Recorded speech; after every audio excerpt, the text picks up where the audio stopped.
Welcome to the Travel Plus Loyalty podcast series.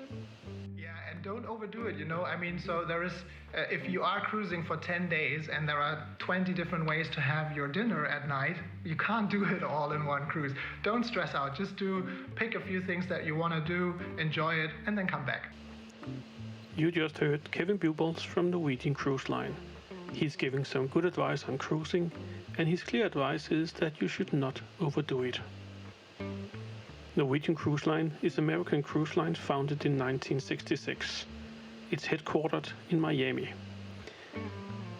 It is the third largest cruise line in the world by passenger numbers, based on numbers from 2018. The last couple of years it has been really a downtown, but now they are rising again. They are controlling about 9% of the total worldwide shares of the cruise market by passenger numbers. On Saturday, August 26, 2022, their newest ship, Norwegian Prima, are on its first journey with passengers. And we are so lucky that we are on board this first christening sailing that leaves Iceland. Sometime before this first sailing, we had the pleasure of interviewing Kevin Bubolz, who is the Vice President and Managing Director of Norwegian Cruise Line in continental Europe. We had a talk about Norwegian Cruise Line, the history, the current situation, and also how he sees the new ships, the Prima Class, what this would do to Norwegian Cruise Line and the passengers. Let's hear what Kevin Bubolz had to say to us during our interview.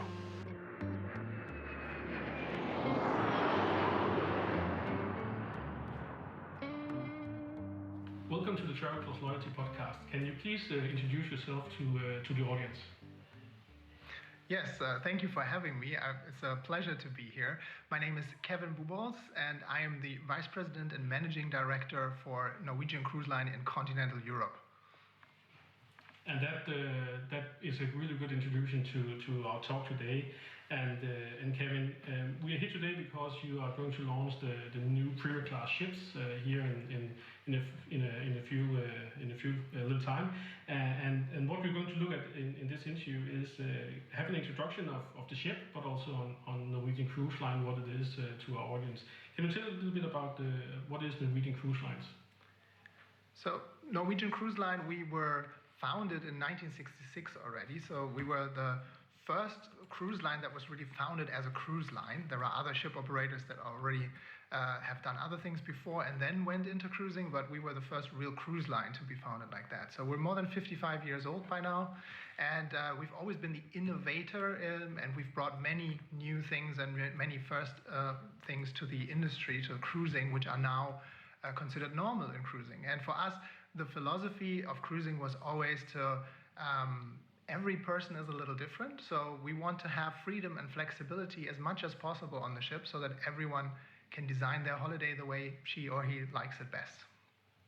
And you're talking about innovator, a little bit more on the concept that you're launching. You're launching 6 new ships over some time. The first new ship coming here, exactly what is the launch date for that? So we will do the christening in Reykjavik on the 26th of August this year. So the 26th of August is going to be an interesting day, and we're lucky enough that we're going to experience it ourselves on very close hand on the christening ship, on the christening cruise. So that's interesting.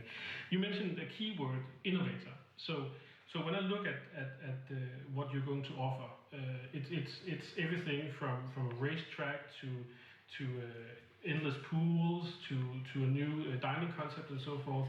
If you look a little bit into that part, what is it in Norwegian Cruise Line you're doing to create that innovation approach on the new ships?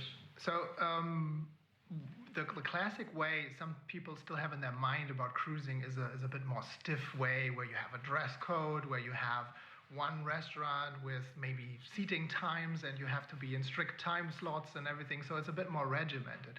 And we have always built all of our new ships to offer a lot more freedom and flexibility on the ships already. So the whole design of the ship is designed for a good passenger flow, no big lines everywhere, and rather than having one big restaurant, it's many restaurants across the ship, and you can choose from the things. So when we now build a new ship class, we are always learning from our experiences before, and we always perfect this concept even more. But it's really about having as much space as possible for every guest and having a lot of choices for them to then decide what they want to do on their holiday. Again, you mentioned an important word, space, on the ship. One of the key elements on the ships, as I have been investigating, is the cabin sizes. They seem to be larger than normal. Is that correct? So when you now go to the Prima class, they will be definitely larger than normal, and they will be our largest in every category that we had. And that space is actually a part of the concept of Prima. So with every new ship that we've built before, we've always had a little better what we call passenger space ratio. So the ratio of the size of the ship and the number of passengers on it. And with the Prima class, we're taking that to the next level to provide more space for every individual guest, basically. And that goes in every part of the concept, including the cabin. So that they will have the largest bathrooms that we ever had, because that's one of the most important things in a cabin, right? You don't want to spend too much time in the cabin, but what you need is a good bathroom. And what you need is maybe a little bit of space in front of the mirror so that one person can get changed and another person can pass by. On some cabins, that's a little cramped. So we've made the cabins a little bigger so that you have a lot of space to get ready and then go out and enjoy the ship. And we'll come a little bit back to the Prima class, but before that, I would like to have your words on the current situation from the cruise industry. The last 2 years have been quite a struggle, I guess. No ships actually on the oceans, a lot of waiting time, a lot of trials and so forth. But can you put your words on what have been happening the last couple of years, what is happening now, and what do you see for the next year to come? Yeah, for us, in 2019, we had a record year for the company, and we were doing really well. And we were going into the year 2020 in the best booked position for any new year on the evening of December 31st. So we were really happy about what was going to come in 2020. And then a whole different thing happened, right? And so on Friday the 13th, actually, March, we had to stop everything globally and then spend weeks and weeks to get everybody home. The guests was quick, but the crew was a longer time until they were all back home. Some stayed on the ships. We then had to lay the ships up, always ready to restart again, because initially we were hoping this would be over quicker. Yeah. And in total, it took 500 days. Really, by the day, it's 500 days from the 13th of March to the 25th of July 2021, when we then were able to restart cruising out of Athens, Piraeus, actually, to the Greek Isles. And so it was a very long time with a lot of hard work, but not much we could do. No cruises, and always preparing for it. But we kept the team together, and then we restarted. And now, 750-something days after we had stopped, we had the last ship come back into operation now of our fleet. We have 17 ships. And so on May 7th, I think it was, we had in Tahiti the last ship starting again. So now we're back. And we see guests that are very eager to really want to go now and want to experience something again. And so we have a very good booking situation at the moment. So that has brought us from, let's say, the 2019 record year, 2020, 21, not so happy and smiling for all of us. And now you're coming into 22 in May. You have all 70 ships operational again. And you still see a positive trend on the booking. Is that something you can see in the numbers? We're not interested in details on that as such, but can we see the numbers and trends that you get a high booking capacity on all your ships? Yeah, so I mean, all the ships are back now, and now we are not yet filling them by 100%. So we're taking it step by step. We have publicly said that in the third quarter now we're aiming around 70%. Really to take, not to rush it, so to get it right and make sure everything is comfortable. And so step by step, 2022 is a transition year, and then into 2023, it should be a normal year again. And 2023, with the new ships that we are adding on NCL with the Prima class, and in our sister brands also, we are adding ships.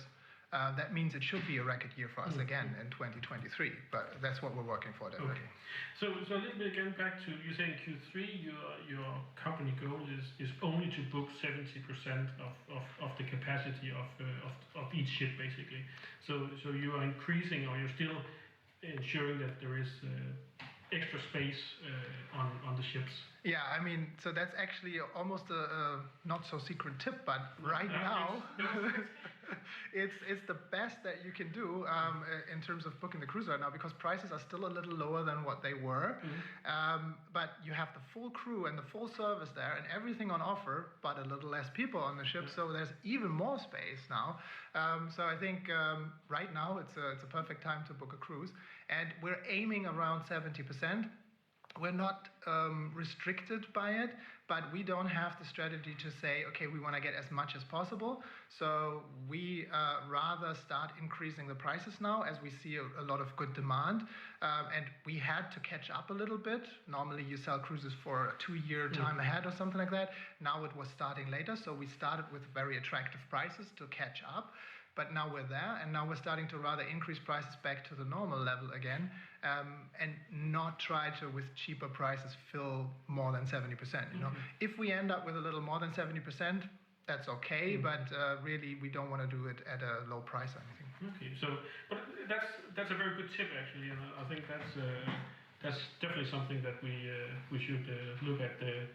Communicating. So basically now you get only a 70% full ship with the same space for the same price, a little cheaper than 2019 prices still, but the full experience basically. So let's just say to everyone listening, go book your cruise. It's the best time ever to do it. I would certainly recommend it. Yeah, that's definitely perfect. So a little bit back to the ships. The new ships coming in. And they are, when looking at it, extraordinary compared to some of the other things. I mentioned a little bit earlier, and we'll come back to that in the end, but there is a racetrack on top of the ship. There is some other good, interesting in the cabins. We talked a little bit about that. But the Prima Class ships, what is the 6 ships that you have on build? The first one is built and is going to be delivered in a couple of months from now, and what is the experience that meets the passengers when they first enter the ship? So yeah, it's a new ship class, and with every new ship class, you take it really to another level, basically. And you build, of course, on the experiences from before. So we will continue with the path of having freedom and flexibility and maximizing that. A big component is, as we already touched on, the space on the ship. With this ship, even in the design, when you look at the ship, it has a lot more wide open deck spaces as well, with the ocean boulevard, that what used to be in old times maybe a promenade deck, you would say, like a small deck where you could walk around the ship. Now it's really with restaurants and bars and pools and everything on a lower deck, where you are really floating above the ocean. You can feel the ocean you're sailing on with a lot of nice space. So this feeling of a lot of space is definitely a part of the concept. That's one of the things I'm most excited about in this new ship class. It fits very well with what people want as well. They want to have the individuality, and they want to have a little bit the feeling of space and freedom and around them as well. So I think that is going to be very exciting there. And you mentioned a little bit about the weight of the concept. One of the things that I look into is the placement of the engine. The engine is now moved up to the middle of the ship, basically, and not traditionally in the end of the ship. So that opens up the entire back end of the ship for some let's say some passenger-friendly areas. Is that something also attached to the overall design and sustainability and better way of traveling when you want to cruise? Yeah, that's actually a very good detail that you picked up on, but that's a major thing behind the scenes that not many guests will realize, but that gives us a whole new approach on how we can design the ship, you know? So with the engine moved to the middle, and it's part of the whole hull concept. You know, the whole hull, if you look at the ship as well, you will notice the bow also looks very different. It's all designed to have less friction with the water, and so that you have a smoother ride through the seas, and then have less consumption, of course, less fuel needs and all that stuff, because it's always about improving more on the sustainability edge. And so with the whole design, with the hull at work, now we had the opportunity to move the engine, which then gives us a lot of opportunities, as you pointed out, to then do stuff at the back end of the ship, which wasn't possible before. So now we will have, especially that back section of the ship, you will see with big restaurants, we have that one restaurant inside, which has really, I think, Harry, our president looked at it and said it's 270 degrees round with windows and stuff like that. And on top of it, you have the Ocean Boulevard area with the food hall concept there, where you can dine outside and have the food hall with the many different food stands in there and everything. So I think it's going to be spectacular. Yeah, and also again, because it's the back of the ship, so when you're sailing, you have this 270 or 360 degrees all the way around when looking out on the horizon, basically. Yeah, and it's always nice when you're sailing and you see the wake of the ship, you know, it's always brilliant. Yeah, so Titanic people wanted to be in the front of the ship, but I think on the wave of the ship, that's the best place to be. No, we'll let the captain spot the icebergs. Exactly. Let them do that, and we'll look at the food hall and sit and look on the back end. Yeah, so that's perfect. And will all 6 ships be on the same concept, or will there be differences on the ships in the design? So it's going to be one ship class, meaning that they will be similar, of course, and it's the same concept throughout. But we are always learning over this period. So we've had it with the breakaway ship class before. What we typically do is we build the first 2 ships very similar, and we've already announced Prima and Viva. Which will be the first 2 ships now. And then from the 3rd ship on, we start to put in the first learnings we have from the first ships when we're sailing. And you can expect a few more adaptations basically from the 3rd ship on. So I would expect 2 ships exactly the same, and then 3, 4, 5, and 6 will be slightly different. It's what the automotive industry calls a facelift, I guess. Yeah. So then a little bit and putting in. That's going to be very interesting. So the 2 first ships, a little bit on the routing on those. What are the main routing for the 2 first ships? Well, okay. So when we start, they are built here in Europe. So we always have the advantage being here in Europe. We can see them first. Actually, Danish people will be one of the first to see the ship as well on September 13th in Copenhagen. She will end her first revenue cruise. So the first revenue cruise starts on September 3rd in Amsterdam and finishes in Copenhagen on the 13th. So one of the very first people in the world to be able to see the Prima. Then we will take the ship across and show her around several ports in the United States, of course, and then she will go to Galveston for a little bit of Caribbean there, and then she will find her winter home in Florida and sail some Caribbean itineraries, and then coming back to Europe to do cruises out of Southampton to the Nordics, to the North Cape, to Iceland, and these kind of things in the season afterwards. And Viva will do, she will launch earlier in the season, so that will give us some chances to do some very interesting itineraries in the Mediterranean with Viva, and from Lisbon and so on. So that's where the ships will be first, and then we will see. The good thing with ships is, not like a hotel on land, you can move them around, and so you can always see a little bit what the guests want and where things are developing in the world, and then we will put the ships there. Okay, so basically there are some very interesting itinerary, a little bit touching, because that's one of the things that I always can see as a sweet spot. That's the transatlantic crossing. So 2 times a year you do the crossing, and you have basically 5 days at sea or something like that, and it's totally relaxing. Is that going to be a revenue from the for the first transatlantic crossing this year? Is it a revenue cruise as well? Yeah, it's a revenue cruise, and we typically always operate them as revenue cruise. And you're right, there are some fans that really love these itineraries particularly, and they seek them out, and they are not that often. I mean, nowadays a lot more than in the past. And then it depends a little bit on what itinerary you have. So as the Prima is going to New York, she can actually do what we call the Path of the Vikings, which is always the most popular transatlantic, actually, when you put them on sale, is the ones that go via the north route, via Iceland. They are very scarce as well, and so it's very interesting for guests. So let's say that's tip number 2. Absolutely. The Prima is going on the first transatlantic crossing, and it's something you can book at. So keep an eye on some good deals on that. So we've talked a little bit about the top. There is a racetrack on top of the ship. That's again what you see on the what was the idea about the racetrack? Who came up with that idea? So I think the idea originally came from a conversation with Frank Del Rio, our CEO of the whole NCL group, the holdings group, had with his little nephew, I think, right? or his son? Grandson. Yes, it was his grandson. Yeah. So and I think it was something like, hey, why don't we do that? They were at a cart place somewhere on land. Why don't you do that on a ship? And everybody was laughing about it. But then again, it was an idea, right? And then we looked into it, and we found a company in Germany that can build these things very well on land. And now they've also designed it for our ships. And so we started with Norwegian Joy being the first one that received it, and it was going down so well that we now started to include it in the new ship's concepts as well, and even take it to the next ship class as well. And as with everything on our ships, it's about choice. So we build bigger ships not to have a lot of people on them, but to have a lot of room for different things you can do. And some people love to do that. So about 25% of the guests will do the racetrack, and others will never see it because they are not interested, and they will go to the spa and stuff. But that's the advantage of having different things. That's what I meant with everybody should do the holiday the way they like.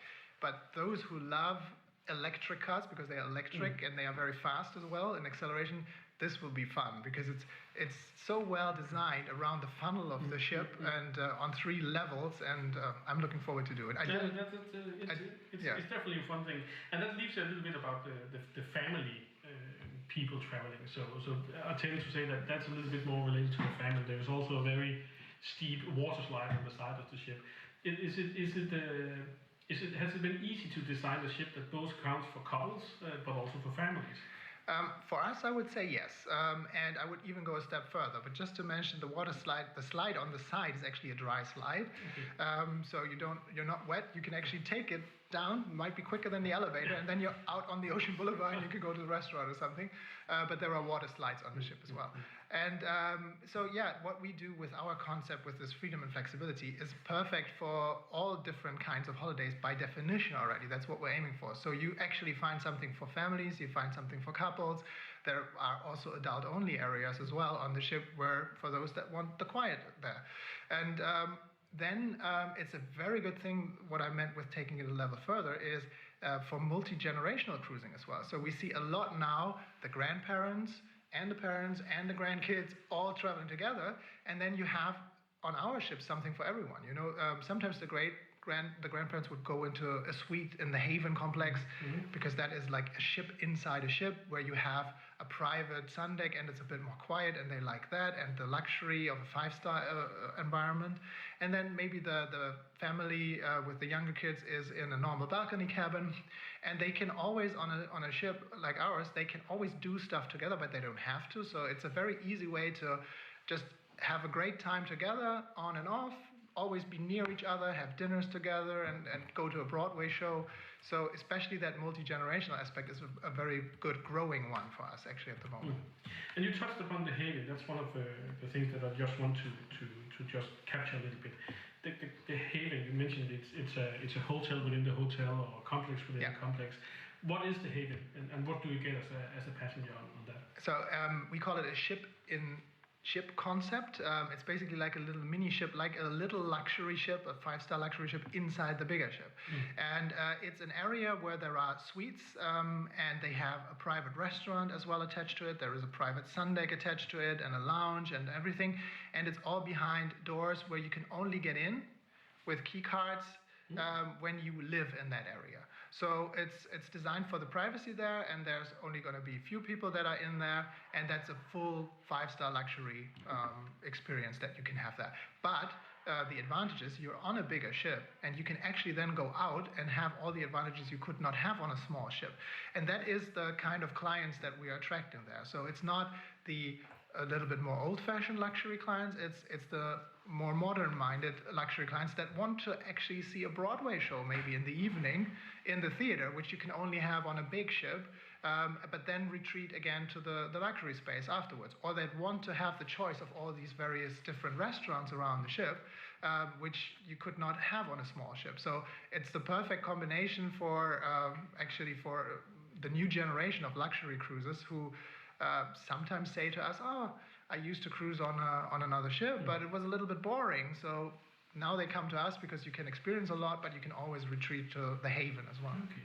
So basically you have tried to capture the smaller, more focused luxury ships and put them into the Haven basically, and then saying, okay, if you want to 2 nights, you want to see the Broadway show, you want to be a little bit more around many people and so forth, then they can do that, but they have the luxury style for themselves, basically. Yeah, and then in everything, like in the theater, there is priority seating for them and all that stuff, and so they have. It's actually the best way to experience the ships, honestly, if you can afford that. Yeah. But it's a full 5-star luxury thing where you can use all the amenities that the big ship has to offer. Mm-hmm. That's good. So now we have talked about the family, we've talked about the haven, the 5-star luxury within the big ship.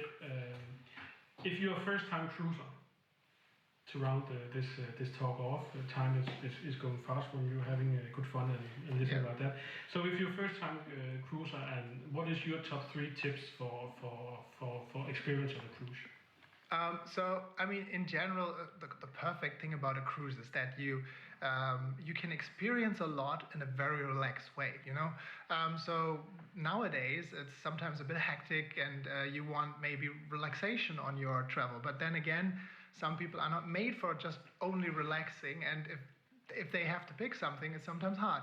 So a cruise is a perfect combination. You are going to a different destination every day, but your swimming resort is coming with you. You can have a nice dinner, and then coming to our concept with all the different choices that you have, you can go to one of the different restaurants, you can do the Broadway show or another show, or the Beatles in the Cavern Club and stuff like that, the Beatles cover bands that we have.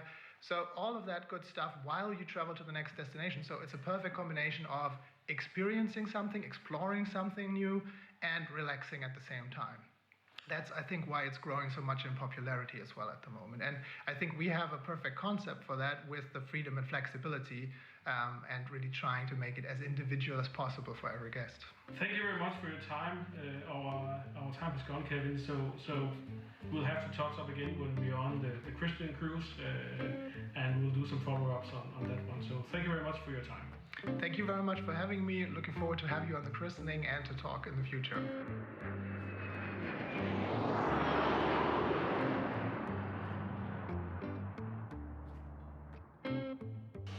That marks the end of this episode of the Travel Plus Loyalty podcast series.